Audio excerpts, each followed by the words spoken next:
দিনটা ছিল 2025 সালের 10 জুন, যখন পেদ্রি নিজের সোশ্যাল মিডিয়ায় একটি পোস্ট করেন, যেখানে ক্যাপশনে ছিল মাত্র 6টি সংখ্যা, 19/07/2026।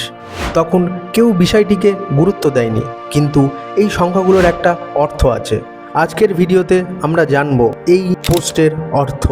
19 জুলাই 2026, অর্থাৎ নিউ ইয়র্কে অনুষ্ঠিত হওয়া ফিফা বিশ্বকাপ ফাইনালের দিন।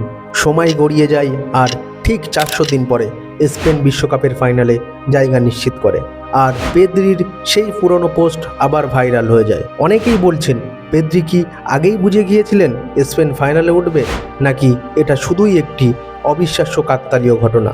সত্যিটা যাই হোক, এই পোস্ট এখন ফুটবল বিশ্বের সবচেয়ে রহস্যময় মুহূর্তগুলোর একটি হয়ে গেছে।